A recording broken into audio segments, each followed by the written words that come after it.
A warm welcome to all my viewers on another beautiful sunny day of our No-Honk challenge. It's great to have you back as we cruise through the streets of Hyderabad once again. Something interesting has been happening. When I started this challenge, it felt like a constant battle, a real exercise in self-control to keep my hand off the horn. But now I'm finding that the urge to honk is fading. It's becoming less of a forced action and more of a natural state of being while driving. It's as if the habit of not honking is slowly but surely taking root. This got me thinking about how habits are formed. Some habits we choose, and others feel like they are forced upon us by our environment. The science of habit. Scientifically, habit formation is the process where behaviors become automatic.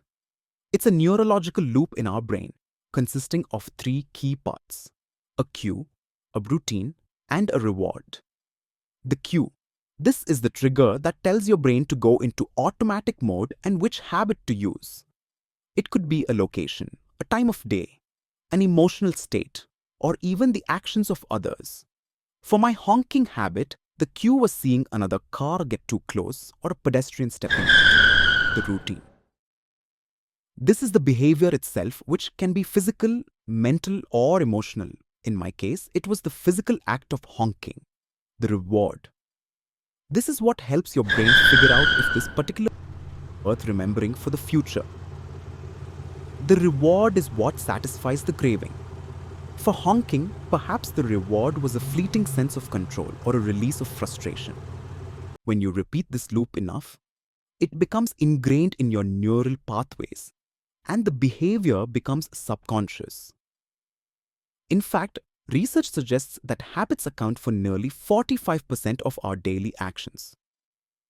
How long to form a new habit? So how long does it take to form a new good habit, like not honking or break a bad one?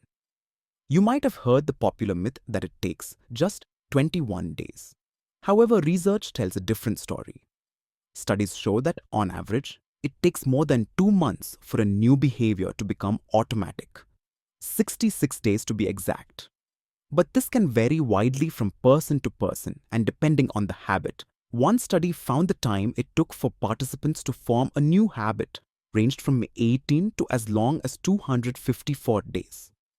More recent research confirms that while some people see changes in a few days, it can take anywhere from 2 to 5 months, and for some, almost a year for a habit to become automatic.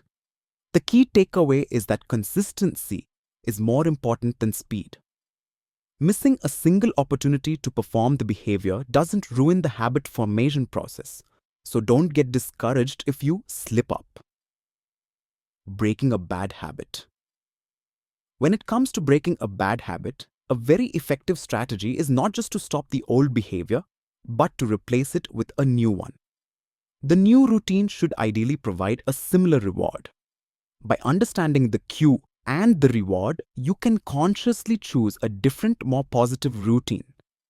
This substitution interferes with the old habit and helps your brain create new, better pathways. It's a journey, and as we continue this No-Honk challenge together, we are not just making our commutes more peaceful, but we're also actively rewiring our brains for the better. Thanks for joining me today, and I'll see you on the next ride.